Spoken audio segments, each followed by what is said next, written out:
প্রিয় শিক্ষার্থীবৃন্দ, আশা করি ভালো আছো। আমিও ভালো আছি আল্লাহর রহমতে। তো তোমাদেরকে আজকে কমপ্লিটিং সেন্টেন্সের উপর দ্বিতীয় ক্লাসে অর্থাৎ পার্ট 2-তে স্বাগত। তো আমরা আর কথা না বলে আমরা মূল বিষয়ে চলে যাব। আজকে যে আমাদের আলোচনার বিষয় সেটা হচ্ছে কমপ্লিটিং সেন্টেন্স পার্ট 2। গত ক্লাসে আমরা কমপ্লিটিং সেন্টেন্স নিয়ে কিছু আলোচনা করেছিলাম। তো আজকে আমি তার ধারাবাহিকতায় দ্বিতীয় যে অংশ সেই অংশটা আমরা নিয়ে কি করব, আলোচনা করব। তো চলো আমরা মূল আলোচনায় চলে যাই। তো প্রথমেই আমরা এখানে দেখব যে কমপ্লিটিং সেন্টেন্স এর কিছু রুলস আছে সেগুলো। তো প্রথমে আমরা এখানে একটা রুল দেখতে পাচ্ছি, যেমন ইট ইজ টাইম বা ইট ইজ হাই টাইম।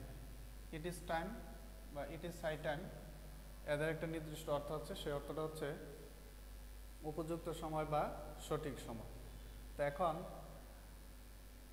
যদি এই রুলসটা পরীক্ষায় দেওয়া থাকে তখন আমাদেরকে কি করতে হবে, একটা সাবজেক্ট আনতে হবে, অথবা যদি দেওয়া থাকে সেই সাবজেক্ট আমরা ফলো করব।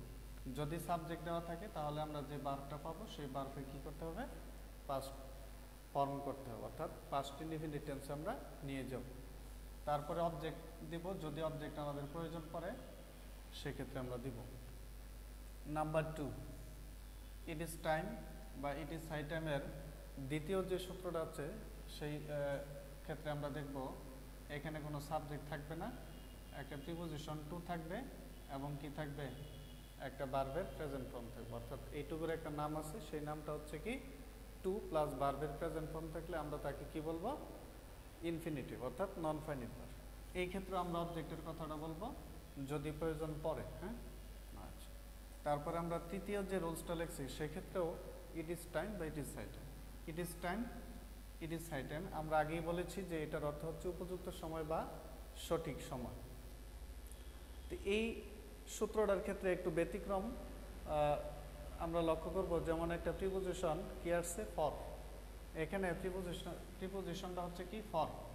প্রিপোজিশনের পরে আবার আমরা লিখেছি প্রোনাউন যদি আসে, এই প্রোনাউনটার কি করব, অবজেক্টিভ ফর্ম। ওকে, কি করব, অবজেক্টিভ ফর্ম। যে প্রোনাউনটা পাবো আমরা, বিশেষ করে পার্সোনাল প্রোনাউন যেটা আছে, এদের কি করতে হবে, আমরা অবজেক্টিভ ফর্ম করে তারপরে দ্বিতীয় যে রুলসটা লিখছি টু দিয়ে ভার্বের প্রেজেন্ট ফর্ম প্লাস অবজেক্ট, এটা ব্যবহার করব। ওকে, নাম্বার 4, এখানে আমরা আরেকটা সূত্র লিখছি, সেটা হলো দো অথবা কি অলদো। দো অথবা অলদো এটার অর্থ হচ্ছে কি যদিও। যদিও এই দলদো যদি কোনো সেন্টেন্সে থাকে তাহলে আমরা টেন্স একই টেন্স ফলো করব, কিন্তু প্রথম ক্লজ এবং দ্বিতীয় যে ক্লজটা থাকবে এই দুইটা ক্লজের অর্থটা কি থাকবে, বিপরীত হবে। অর্থাৎ আমরা বলি অ্যাডভার্জেটিভ মিনিং অফ দ্য সেন্টেন্স। তাহলে প্রথম যে ক্লজটা আছে সেই ক্লজের টেন্সটা আমরা দ্বিতীয় ক্লজের যে টেন্স আছে সেটার সাথে কি করব, মিল করব। তো এখন আমরা যদি দেখি প্রথম ক্লজে ভার্ব আছে কি ওয়ান, তখন দ্বিতীয় ক্লজের কি হবে, ভার্ব ওয়ান। প্রথম ক্লজের ভার্ব টু থাকলে দ্বিতীয় ক্লজটাও কি হবে, ভার্ব টু। হ্যাঁ, আচ্ছা। পঞ্চম রুলে আছে হোয়াইল দিছি, আমরা হোয়াইল দিয়ে তারপরে কি করছি, যে মূল ভার্ব আছে এই ভার্বের সাথে আইএনজি যোগ করছি প্লাস অবজেক্ট। তারপরে আমরা করছি কি পাস্ট কন্টিনিউয়াস টেন্স। এখন পাস্ট কন্টিনিউয়াস টেন্সের যে একটা স্ট্রাকচার আছে এই স্ট্রাকচারটা আমরা লিখেছি, যেমন সাবজেক্ট প্লাস ওয়াজ অথবা ওয়ার, তারপরে মূল যে ভার্ব থাকবে তার সাথে আমরা আইএনজি যুক্ত করব প্লাস অবজেক্ট। এখন আমরা এখানে 5টা রুলস লিখেছি, এখন এই 5টা রুলসের আমরা ধারাবাহিকতা অনুযায়ী একটা একটা করে কি করব, এক্সাম্পল দিব। তো এক্সাম্পল দিলে আমার মনে হয় যে বিষয়টা আরও তাড়াতাড়ি আমরা কি করব, বুঝতে পারবো। ঠিক আছে, তো চলো আমরা একটা একটা করে কি করি, এক্সাম্পল দিই। হ্যাঁ, তো একটা এক্সাম্পল দিলে সহজে কি করা যায়, বোঝা যায়। তো প্রথমে দেখো লেখা আছে কি ইট ইজ টাইম। হ্যাঁ, ইট ইজ টাইম এবং কি ইট ইজ হাই টাইম, এরপরে কি একটা সাবজেক্ট। ঠিক আছে, যেমন ইট is time we plate. It is time we plate, এখানে আমরা কি লিখছি, ইট ইজ টাইম। হ্যাঁ, তারপরে কি লিখছি, একটা সাবজেক্ট, তারপরে কি মূল ভার্বের পাস্ট ফর্ম, অর্থাৎ পাস্ট ইনডিফিনিট টেন্স। এখন আমরা ইচ্ছা করলে বাকি যে দুইটা রুলস আছে ইট ইজ টাইম বা ইট ইজ হাই টাইমের, এটা আমরা সলভ করতে পারি। এই সাবজেক্ট আমরা এখানে বাদ দিয়ে দিলাম। যদি বাদ দেই তাহলে দেখো কি হয়, ইট ইজ টাইম টু প্লে। তাহলে আমরা কি করলাম, ভার্বের ইনফিনিটিভ ফর্মে নিয়ে গেলাম। কেন নিয়ে গেছি, এখানে কোনো সাবজেক্ট নাই, তারপরে আমরা যে ভার্বটা পেয়েছি এটার কি করছি, ইনফিনিটিভ ফর্ম করছি, অর্থাৎ প্রেজেন্ট ফর্ম, টু দিয়ে প্লাস ভার্বের প্রেজেন্ট ফর্ম, আর এখানে সাবজেক্ট প্লাস ভার্বের পাস্ট ফর্ম। এই এক্সাম্পলটা যদি আমরা এইভাবে লিখি, ইট ইজ টাইম,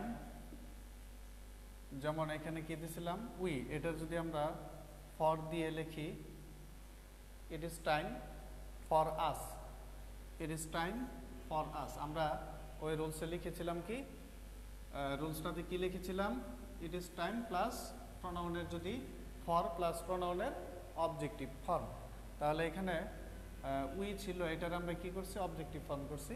তাহলে লিখছি ইট is time for us to play. হ্যাঁ, তাহলে কি দ্বিতীয় রুলসটা এবং তৃতীয় রুলসটার কি সামান্য পার্থক্য, কি পার্থক্য, এখানে আমরা শুধু একটা প্রোনাউন প্রিপোজিশন দিয়েছি ফর, তারপরে যে প্রোনাউনটা ছিল উই, এটারে কি করছি, অবজেক্টিভ ফর্ম।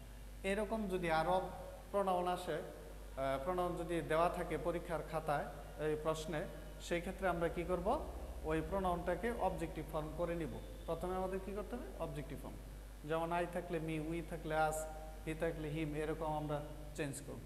আর তারপরে আমরা কি দিয়েছি, টু দিয়ে ভার্বের প্রেজেন্ট ফর্ম, অর্থাৎ দ্বিতীয় রুলসটার মতোই আমরা শুধু অতিরিক্ত একটা কি পেয়েছি, প্রিপোজিশন এবং কি প্রোনাউনের অবজেক্টিভ ফর্ম। আচ্ছা, এই ক্ষেত্রে এখানে প্রশ্ন থাকতে পারে যে ইট ইজ টাইম লিখছি আমরা, ইট ইজ হাই টাইম কেন লিখিনি। যদি কেউ এখানে পরীক্ষার প্রশ্নে যেটা দেওয়া থাকবে ইট ইজ টাইম অথবা ইট ইজ হাই টাইম, যেটা দেওয়া থাকবে সেটাই তোমাকে কি করতে হবে, পরীক্ষার খাতায় লিখতে হবে। ওকে, আচ্ছা, তারপর আমরা ইট ইজ টাইম আমরা এক্সাম্পল দিয়েছি, যেমন তারপরে আমরা লিখব ইট is time while speaking English, while speaking English, ইংরেজি বলার সময় you are following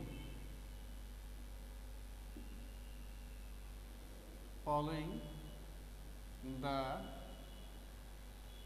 rules of grammar। তাহলে আমরা while এর যে সূত্রটা লিখেছিলাম আগে, তো সেই ক্ষেত্রে আমরা দেখছি while প্লাস পরে কি ভার্বের সাথে আইনজি যোগ প্লাস অবজেক্ট, তারপরে আমরা কি দিচ্ছি সাবজেক্ট প্লাস ওয়ার মূল ভার্বের সাথে আইনজি যোগ, অর্থাৎ পাস্ট কন্টিনিউয়াস টেন্সের একটা সেন্টেন্স আমরা লিখছি। ঠিক আছে, আচ্ছা, তারপরে দো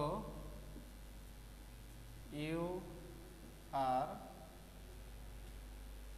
rich, though you are rich, যদিও তুমি কি ধনী, তবু ইউ আর আনহ্যাপি, তবু অসুখী।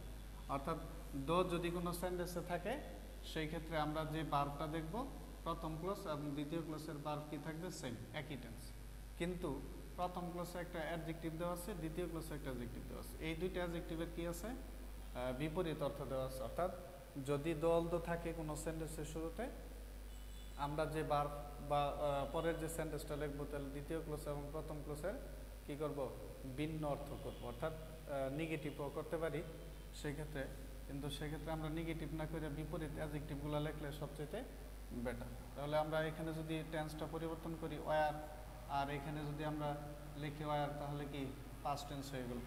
তখন প্রেজেন্ট টেন্সের ক্ষেত্রে প্রেজেন্ট টেন্স, পাস্ট টেন্সের ক্ষেত্রে পাস্ট টেন্স, কিন্তু আসলে অর্থটা কি থাকবে, প্রথম এবং দ্বিতীয় ক্লজটা কি সবসময় কি হবে, বিপরীত হবে। ওকে, তাহলে আমরা পাঁচটা যে রুল লিখেছিলাম সেই রুলসগুলো আমরা কি করলাম, এক্সাম্পলের মাধ্যমে দেখলাম। এখন আমরা 6 নাম্বারে দেখব, number 6, because of. Because of plus যে সাবজেক্ট থাকবে, সাবজেক্টের কি হবে, পসেসিভ ফর্ম হবে। হ্যাঁ, সাবজেক্টের possessive form, possessive form plus be verb থাকলে কি হবে, বিং, আর হ্যাভ ভার্ব থাকলে কি দিব, হ্যাভিং। আচ্ছা, হ্যাভ ভার্ব থাকলে হ্যাভিং, আর মূল ভার্ব থাকলে কি করব, আইএনজি যোগ করব, প্লাস অবজেক্ট যদি থাকে দিব। তাছাড়া পরে যে অংশটা হবে ভার্ব 1 অথবা ভার্ব 2 প্লাস অবজেক্ট, এটা একটা স্ট্রাকচার। এটার স্ট্রাকচারটা হচ্ছে বিকজ অফ। বিকজ অফ শব্দের অর্থ কি, কারণে বা জন্যে। এখন আমরা যদি এক্সাম্পল দেই, যেমন because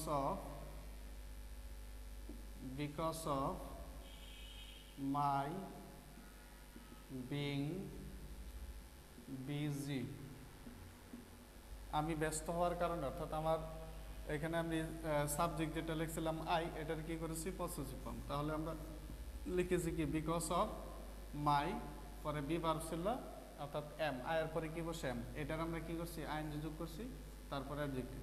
because of my being busy I ওয়াজও দেওয়া যাবে, এখানে আমরা এমও দিতে পারি, কারণ এখানে কি বোঝা যাচ্ছে না যে এটা কোন টেন্স। আর আমরা সূত্রের মধ্যে লিখেছি কি, ভার্ব 1 অথবা ভার্ব 2, তাহলে আমরা কি দিলাম, এম অথবা কি ওয়াজ অ্যাবসেন্ট, অর্থাৎ আমাদের বাক্য কমপ্লিট। তাহলে বিকজ অফ দিয়ে শুরু হলে সাবজেক্টের পসেসিভ ফর্ম, বি ভার্ব আসলে বিং, আর হ্যাভ ভার্ব আসলে হ্যাভিং, মূল ভার্ব থাকলে মূল ভার্বের সাথে আইএনজি, আর অবজেক্টের জায়গায় আমরা কি করব, একটা অ্যাডজেক্টিভ লিখব, পরে একটা সাবজেক্ট, যে সাবজেক্টে আমরা পসেসিভ ফর্ম করেছিলাম এটাকে কি করব, সাবজেক্টিভ ফর্ম হিসেবে ব্যবহার করব। তারপরে টেন্স পার্সন অনুযায়ী আমরা ভার্ব বসাবো, বসে প্লাস অবজেক্ট দিব, সেক্ষেত্রে আমাদের বাক্য কমপ্লিট হয়ে যাবে। ঠিক আছে। আচ্ছা, তো এখন আমরা 7 নাম্বার একটা সূত্র দেখব, এটা হচ্ছে নো সোনার।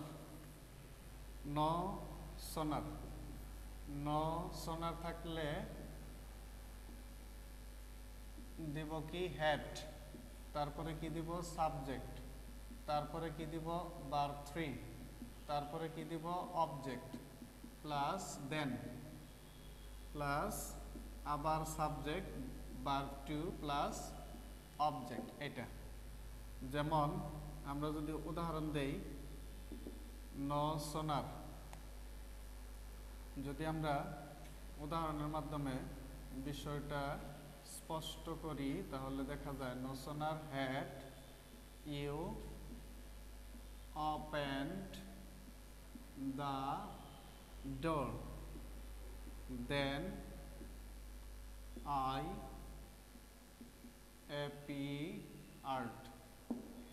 তাহলে একটা বাক্য আমরা দেখেছি কি, no sooner had plus subject, তারপরে যে ভার্ব পেয়েছে এটা কি, পাস্ট পার্টিসিপল, কারণ কি এখানে একটা পাস্ট পারফেক্ট টেন্সের একটা অক্সিলারি ভার্ব দেওয়া আছে হ্যাড প্লাস অবজেক্ট, আর দুইটি সেন্টেন্সের মাঝখানে আমরা কি দিয়েছি, কমা, এই কমার জায়গায় আমরা কি দিয়েছি, দেন।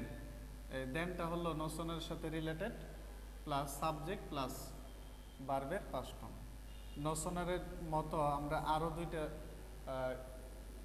সূত্র পেয়ে যাই একসাথে, যেমন স্কার্সলি আর কি, হার্ডলি, স্কার্সলি আর কি, hardly, scarcely hardly plus had plus verb subject, subject plus verb 3 plus object, plus এখানে দিব হোয়েন অবলিক বিফোর, দুইটার একটা, প্লাস সাবজেক্ট প্লাস আবার কি দিব, ভার্ব 2 প্লাস অবজেক্ট। ঠিক আছে। আচ্ছা, এখন এইটার যদি আমরা শুধুমাত্র একটা কনজাংশনটা আমরা জায়গাটা যদি চেঞ্জ করি তাহলে নোশনারের মতোই, এক্সাম্পলটা হবে কি নোশনারের মতোই। যেমন একটা এক্সাম্পল আমরা যদি দেখি, hardly had I called him, এখানে হার্ডলি অংশটা দেওয়া আছে, hardly had I called him when অথবা বিফোর হি কেম, আমি তাকে ডাকতে না ডাকতেই সে কি করলো, উপস্থিত হলো, আসলো। তাহলে হার্ডলি এর সাথে একটা কনজাংশন হবে হোয়েন অথবা বিফোর, আর প্রথম যে অংশটা থাকবে এটা হবে কি পাস্ট পারফেক্ট টেন্স, আর পরের যে অংশটা হবে এটা হবে কি পাস্ট ইনডিফিনিট টেন্স। ওকে, আশা করি অবশ্যই আমরা এটা বুঝতে পারছি। তারপর আমরা 8 নাম্বার রুলসে চলে যাব। 8 নাম্বার রুলসে কি আছে সেটা দেখি আমরা একবার। 8 নাম্বার হয়ে গেছে, 9 নাম্বার দেখব। 9 নাম্বারে হচ্ছে 9 নাম্বারে যে রুলসটা আমরা দেখব সেটা হচ্ছে আনলেস। আনলেস অর্থ কি? আনলেস অর্থ হচ্ছে যদি না, অর্থাৎ ই প্লাস নট। ঠিক আছে, এখানে আমরা আনলেস যুক্ত অংশে কি দিব? Subject plus verb 1 plus object. যেহেতু কনজাংশনটি সেন্টেন্সের শুরুতে বসেছে বিদায় আমরা একটা কমা দিব। হ্যাঁ, তারপরে আমরা দিব future indefinite subject plus shall will plus ভার্বের প্রেজেন্ট ফর্ম প্লাস অবজেক্ট। এখন এটার সাথে আমরা একটা এক্সাম্পল অ্যাড করি, যেমন আনলেস ইউ প্রিপেয়ার yourself, যদি তুমি তোমার নিজেকে প্রস্তুত না করো। you will lose something in future, তাহলে তুমি কিছু একটা হারিয়ে ফেলবে। যেমন future indefinite tense will loss পরে কি প্লাস অবজেক্ট। তাহলে এখানে আমরা আরেকটা এক্সাম্পল যদি দেই, আনলেস ইউ ইনভাইট মি, যদি তুমি আমাকে নিমন্ত্রণ অর্থাৎ দাওয়াত না করো, unless negative, I shall not go, তাহলে আমি যাব না। অর্থাৎ এখানে আছে কি আনলেস প্রেজেন্ট ইনডিফিনিট পরে কি ফিউচার ইনডিফিনিট। ওকে, আচ্ছা, তারপরে আমরা দেখব নাম্বার 10, 10 নাম্বার যে রুলসটা আছে সেটা দেখব। 10 নাম্বার আমরা দেখি টিল অথবা আনটিল। টিল শব্দের অর্থ হচ্ছে পর্যন্ত। ঠিক আছে, টিল শব্দের অর্থ হচ্ছে পর্যন্ত, আর আনটিল হচ্ছে যে পর্যন্ত না। এটা হচ্ছে পজিটিভ, এটা হচ্ছে নেগেটিভ। হ্যাঁ, আচ্ছা, তো এখন আমরা যদি দেখি এভাবে সাজাই, বার প্লাস অবজেক্ট অর্থাৎ imperative sentence plus till until plus subject plus বার প্লাস অবজেক্ট। তো এখানে প্রথম অংশটা যদি আমরা ইম্পারেটিভ করি, পরের অংশটা কি হবে? পরের অংশটা প্রেজেন্ট ইনডিফিনিট বলতে আমরা এখানে যদি ইম্পারেটিভ করি, পরের অংশটা অ্যাসার্টিভ করলাম। এখন একটা এক্সাম্পল দেখি, যেমন wait a few moment till I return, আমি ফিরে আসা পর্যন্ত কয়েক মুহূর্ত কি করো, একটু সামান্য সময় কি অপেক্ষা করতে হবে। এখানে কি আছে? ইম্পারেটিভ সেন্টেন্স প্লাস আমরা কি দিচ্ছি টিল প্লাস রিটার্ন। হ্যাঁ, আচ্ছা, তারপরে আমরা টিল আনটিল দেখলাম। তারপরে দেখবো লেস্ট, LEST, লেস্ট নাম্বার 11। 11 আছে লেস্ট। লেস্ট শব্দের অর্থ হচ্ছে, একটা অর্থ আছে পাছে বয় হয় যে, এটার অর্থ হচ্ছে পাছে বয় হচ্ছে, অর্থাৎ যথাসময়ে কোনো কাজ না করলে কোনো কিছু হারানোর ভয় থাকে, অথবা আমরা এটার আরো অর্থ দিতে পারি, সেটা হচ্ছে কি নইলে বা না হলে। ওকে, তো এটারও একটা নিয়ম আছে, এই নিয়মটা আমরা ফলো করব। যেমন বার plus object plus lest plus subject হিসেবে কি দিব? ইউ প্লাস শর্ট প্লাস ভার্বের প্রেজেন্ট ফর্ম প্লাস অবজেক্ট, এটা দিব। ঠিক আছে, আচ্ছা, তাহলে আমরা এখানে কি দিছি? একটা ইম্পারেটিভ সেন্টেন্স আর দুটি সেন্টেন্সের মাঝখানে কি দিছি? লেস্ট। তারপরে সাবজেক্ট সবসময় কি দিব? ইউ। এখন তোমার প্রশ্ন হতে পারে, স্যার ইউ কেন দিব? এই প্রশ্নের উত্তর হচ্ছে, এটি ইম্পারেটিভ সেন্টেন্স বার দিয়ে শুরু হয়েছে, তাই এখানে একটা কি আছে? সাবজেক্ট উজ্জ আছে। আমরা ইংরেজিতে বলি কি আন্ডারস্টুড অথবা সাইলেন্ট। সাইলেন্ট আছে, এই সাইলেন্ট সেন্টেন্সটা আমরা সাবজেক্ট এখানে লিখে দেবো, তারপরে কি লিখবো, should plus verb one plus object. যেমন ওয়াক ফাস্ট, বইয়ের মধ্যে একটা বাক্য দেওয়া আছে walk fast, lest you should miss the bus. তো এই ক্ষেত্রে আমরা ইম্পারেটিভ সেন্টেন্স লিখছি, তারপরে কি লিখলাম, লেস্ট, তারপরে কি একটা অ্যাসার্টিভ সেন্টেন্স তৈরি করছে। এখানে অবশ্যই একটা সাবজেক্ট কি থাকতে হবে, ইউ প্লাস কি আছে, শুড প্লাস ভার্বের প্রেজেন্ট ফর্ম প্লাস অবজেক্ট। ঠিক আছে। নাম্বার 12, নাম্বার 12-এ আমরা আরেকটা নতুন একটা রুলস লিখব। নাম্বার 12-এ হচ্ছে প্রোভাইডিং দ্যাট অথবা প্রোভাইড দ্যাট অথবা প্রোভাইডেড দ্যাট, প্রোভাইডেড দ্যাট, এই তিনটা শব্দের অর্থ হচ্ছে যদি, অর্থাৎ ইফের নিয়মটা। তো সেক্ষেত্রে আমরা দিব, প্রথমে দিব ফিউচার ইনডিফিনিট, তারপরে এই শব্দগুলো যোগ করব, ফিউচার ইনডিফিনিট দিয়ে, এগুলো দিয়ে আমরা কি করব, ফিউচার ইনডিফিনিট। হ্যাঁ, তারপরে দিব কি, প্রেজেন্ট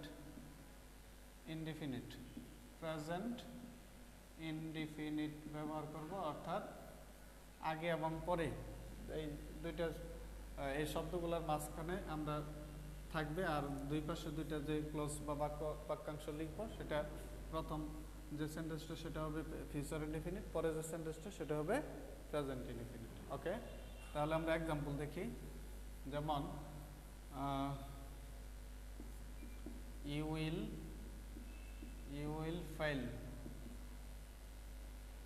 providing that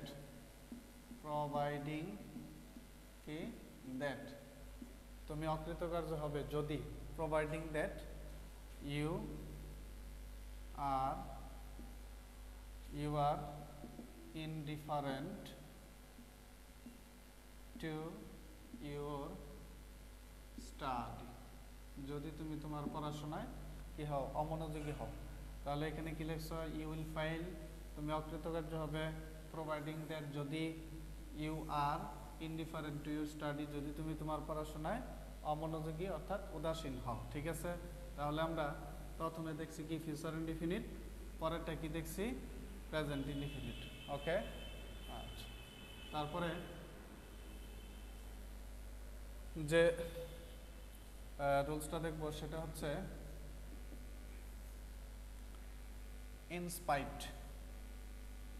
ইনস্পাইট অথবা ডেসপাইট। হ্যাঁ, ইনস্পাইট এবং ডেসপাইট শব্দের অর্থ হচ্ছে সত্ত্বেও। ঠিক আছে, সত্ত্বেও। তো এখন এটা যদি থাকে তাহলে আমরা লিখব সাবজেক্ট, যেটা থাকবে এর পসেসিভ, সাবজেক্টের পসেসিভ ফর্ম। হ্যাঁ, লেখে, তারপরে দিব কি বিং, তারপরে কি হ্যাভিং, তারপরে হচ্ছে ভার্ব প্লাস আইএনজি, তারপরে কি অবজেক্ট কমা, তারপরে আরেকটা বাক্য লিখব ভার্ব ওয়ান অথবা ভার্ব টু প্লাস অবজেক্ট। যেমন despite your having much wealth, তোমার প্রচুর সম্পদ থাকা সত্ত্বেও, ডেসপাইট মানে কি সত্ত্বেও, despite your having much wealth, তোমার প্রচুর সম্পদ থাকা সত্ত্বেও, you lead a simple life। ঠিক আছে, তাহলে আমরা দেখছি যে প্রথমে যে সেন্টেন্সটা থাকবে সেটা হবে কি সেন্টেন্স না, এটা হলো ফ্রেজে রূপান্তর হয়েছে, কারণ ডেসপাইট ইউর সাবজেক্টের পসেসিভ ফর্ম, পরে হ্যাভ ভার্ব ছিল, এটার সাথে আমরা কি করছি আইএনজি যোগ plus object plus subject plus ভার্বের প্রেজেন্ট ফর্ম প্লাস অবজেক্ট। এখন যদি কেউ এটা পাস্ট টেন্সও করে তাহলেও সমস্যা নাই, কারণ এখানে যে ভার্বটা আছে এটা প্রেজেন্ট টেন্স নাকি পাস্ট টেন্স এটা বোঝা যায় না। ঠিক আছে, ওকে। নাম্বার 14 আমরা শেষ পর্যায়ে এসে গেছি আমাদের ক্লাসের। তো আমরা 14 নাম্বারে এসে আমাদের ক্লাসটা শেষ হয়ে যাবে, ফিনিশ হয়ে যাবে। তো এই ক্ষেত্রে আমাদের কিছু কি আছে, প্রবাদ বাক্য আছে, ঠিক আছে। এই প্রবাদ বাক্যের কোনো রুলস থাকে না। তো এই প্রবাদ বাক্য আমরা যে প্রবাদ বাক্যটা পাবো তার কোনো সাধারণত রুলস নাই। এই প্রবাদ বাক্যগুলো আমাদের কি করতে হবে, মুখস্থ করতে হবে। ওকে, তো আমরা এই প্রবাদ বাক্যগুলা বই থেকে কালেক্ট করতে পারি বা যে কোনো জায়গা থেকে আমরা এই করতে পারি, কালেক্ট করতে পারি। যেমন health is wealth, uneasy lies the head that wears the crown, তারপর আছে united we stand, divided we fall. এরকম যে প্রবাদ বাক্যগুলো আছে সেগুলো, যেমন falls are thick where love is thin. এরকম যে প্রবাদ বাক্যগুলো আছে এগুলো আমরা কি করব, মুখস্থ করব। এই জন্য আমরা প্রবাদ বাক্যের নির্দিষ্ট কোনো রুলস নেই এবং এগুলো মুখস্থ ছাড়া কোনো উপায়ও নেই, ঠিক আছে। তো আজকে এই পর্যন্তই আমরা কমপ্লিটিং সেন্টেন্সের যে রুলসগুলো পড়ছি পার্ট 1 এবং পার্ট 2, এগুলো ভালো করে অবশ্যই আয়ত্ত করব এবং পরবর্তী ক্লাস পর্যন্ত আমরা সুস্থ থাকবো, ভালো থাকবো। ওকে, আল্লাহ হাফেজ। ঠিক আছে, সবাইকে ধন্যবাদ।